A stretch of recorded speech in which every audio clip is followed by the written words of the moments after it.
कहानी अनोखा भूत। राजू बहुत ही गरीब लड़का था। वो नियम से रोज विद्यालय जाया करता था। फटे कपड़े, बिना जूतों के पैर और हाथ में किताबें लेकर 2 किलोमीटर चलकर जंगल के रास्ते से वो अपने विद्यालय पहुंचता था। राजू को देखकर लड़के उसे बहुत चिढ़ाते थे। उसे खेल की प्रतियोगिता में भी हिस्सा नहीं लेने देते थे। एक दिन वो विद्यालय में हो रही क्रिकेट की प्रतियोगिता देख रहा था और मन ही मन सोच रहा था कि काश मेरे पास भी क्रिकेट का किट होता, पहनने के लिए अच्छे कपड़े होते, अपना बल्ला और गेंद होता तो मैं भी क्रिकेट खेलता, बहुत मजे करता। ऐसा सोचते हुए मन ही मन खुद को कोसता रहता। प्रतियोगिता देखकर जब राजू घर आया तो उसे उदास देखकर उसकी माँ सविता ने पूछा, क्यों बेटा राजू, आज बड़े उदास दिखाई दे रहे हो?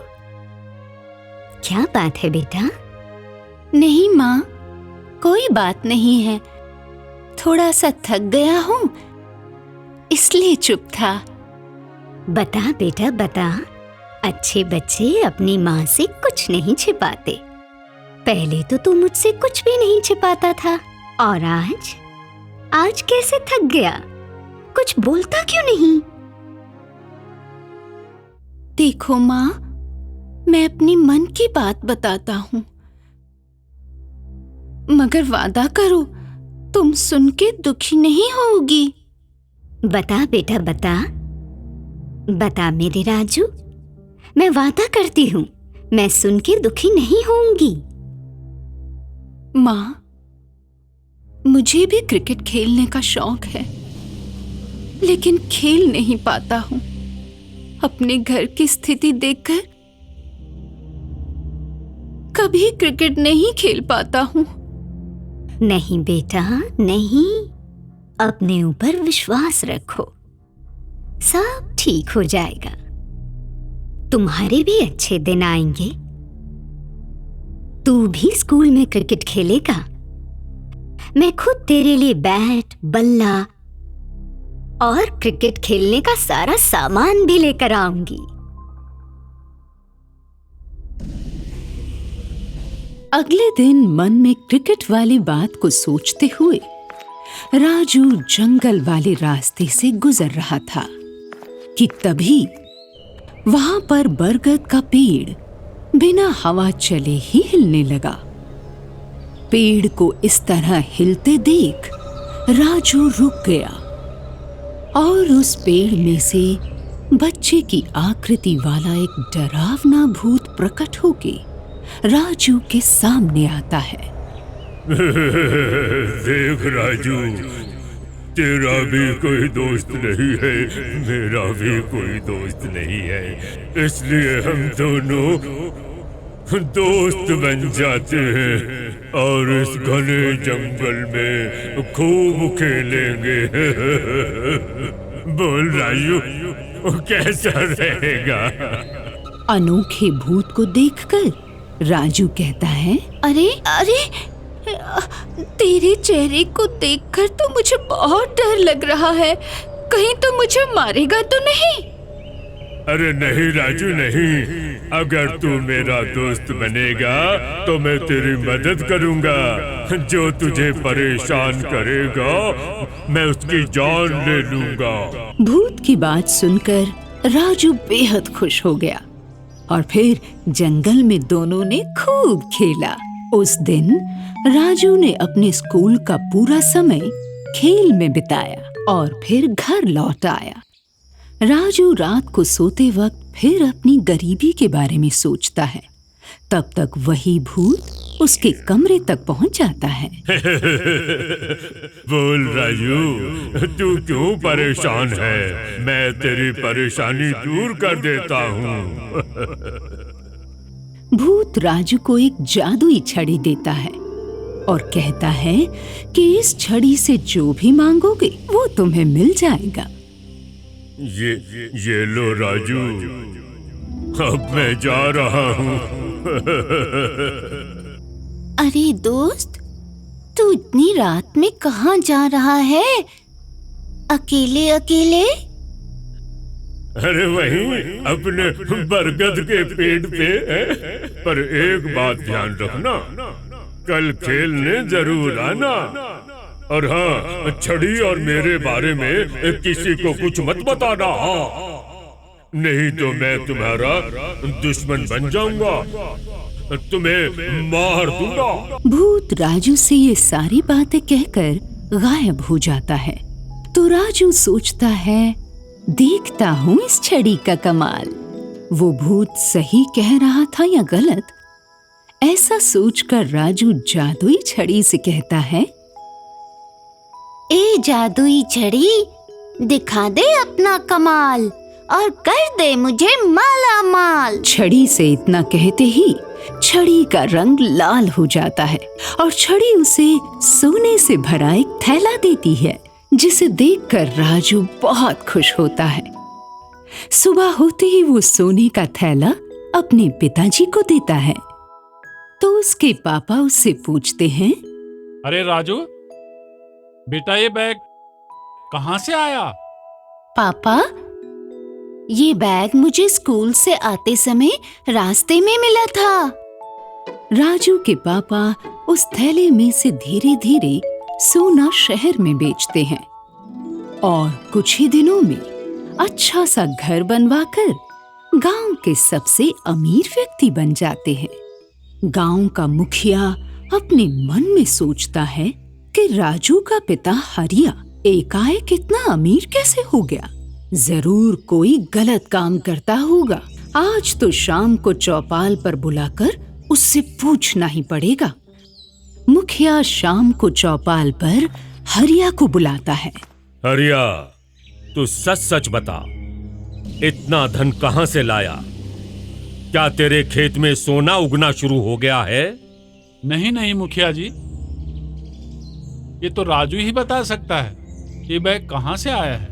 मुखिया राजू को बुलाते हैं और उससे पूछते हैं, हाँ तो राजू, तू ये बता, तो इतना धन कहां से लाया?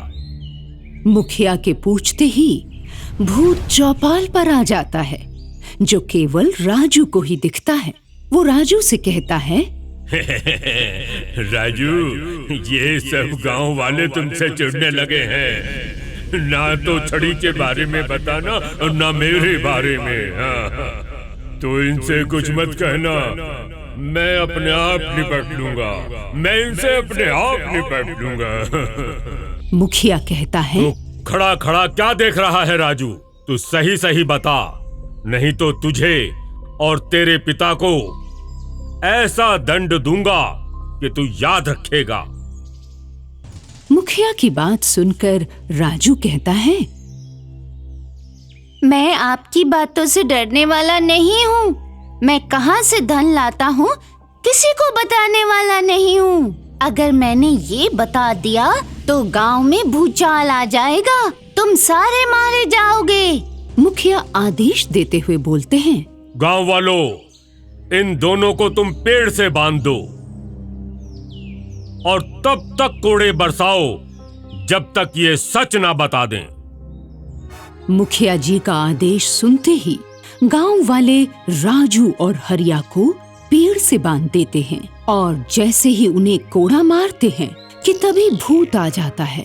वो जिसको भी मारता है उसकी मृत्यु हो जाती है। भूत ने अब बड़ा डरावना रूप ले लिया था। गांव वालों, मैं तुमको नहीं छोड़ूंगा, एक एक को मार दूंगा। तुम लोगों ने बेगुनाहों को बांधकर अच्छा नहीं किया, अब कोई नहीं बचेगा। भूत के इतना कहते ही गांव में आग लग जाती है। भूत राजू और उसके पिता को अपने साथ लेकर बरगद के पेड़ पर आ जाता है और उनसे कहता है, राजू, तुम दोनों यहाँ पर सुरक्षित हो। अब देखो मैं गांव वालों को क्या मजा चखाता हूँ। अब तो भूत ने उस गांव के एक आदमी को रोजाना खाना शुरू कर दिया, जिसे देखकर राजू और हरिया भी डर गए। उन्हें डरा देखकर भूत कहता है, राजू, तुम दोनों यहाँ से घर जाओ। मैं तुम लोगों का घर नहीं जलाऊंगा, लेकिन गांव वालों को बिल्कुल नहीं छोड़ूंगा। एक एक को मार डालूंगा। भूत की बात सुनकर राजू और हरिया अपने घर चले जाते हैं और भूत बरगद के पेड़ से उतरकर गांव पहुंचता है। गांव में उसके आते ही तेज हवाएं बहने लगती हैं। सभी लोगों के दरवाजों पर पत्थर पड़ने लगते हैं। ये देखकर मनोहरपुर गांव के सभी लोग डर जाते हैं। वो आवाज रात भर वहां के लोगों को डरा रही थी। जो भी घर से बाहर निकलता वो भूत उसे ही मार कर खा जाता। सुबह होते ही जब वातावरण शांत हुआ तो गांव भर के लोग मुखिया के घर के पास चौपाल पर पहुंचे। देखो भाइयों, तुम्हें कुछ करना ही पड़ेगा। कल रात इसने 3 आदमियों को मार के खाया और न जाने कितने आदमियों को मारकर खाएगा। मुखिया जी, लगता है उस भूत के डर से अब गांव छोड़कर भागना ही पड़ेगा। नहीं, हम गांव में अपना सब कुछ छोड़कर कैसे भाग जाएंगे? उस भूत का राजू ही कुछ कर सकता है। जाओ, राजू और हरिया को बुला कर लाओ।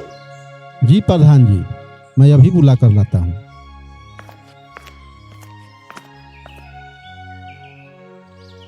देखो राजू, अब उस भूत से तुम ही पूरे गांव को बचा सकते हो। कैसे बचाओगे उसके बारे में तुम्हें पता होगा। हम कुछ नहीं समझ पा रहे हैं। तुम बहादुर बच्चों की तरह भूत से लड़ो और उसके विनाश से गांव को बचाओ। पूरी पंचायत तुमसे माफी मांगती है। अब कभी तुमसे तुम्हारी संपत्ति के बारे में नहीं पूछा जाएगा। मुखिया की बात सुनकर राजू सोच में पड़ जाता है। वो अपनी जादुई छड़ी लाता है और उससे कहता है, ओ जादुई छड़ी, तुम भूत को बुलाकर उसे बहुत मारो। वो सारे गांव वालों को सता रहा है। राजू के इतना कहते ही जादुई छड़ी के चमत्कार से वो भूत वहां आ जाता है, जिसे मार मार कर जादुई छड़ी अधमरा कर देती है और फिर खुद भी गायब हो जाती है। सारे गांववासी राजू की जय जयकार करते हैं और भूत कहता है, गांव वालों, आप लोगों को पता नहीं, मैंने पिछले जन्म में राजू से कर्जा लिया था और इस जन्म में राजू गरीब हुआ, इसलिए मैंने उसे सोने की थैली दी और मैं कर्ज से मुक्त हुआ और मुझे भूत योनि से भी मुक्ति मिल गई है। राजू मेरे दोस्त, मैं जा रहा हूँ।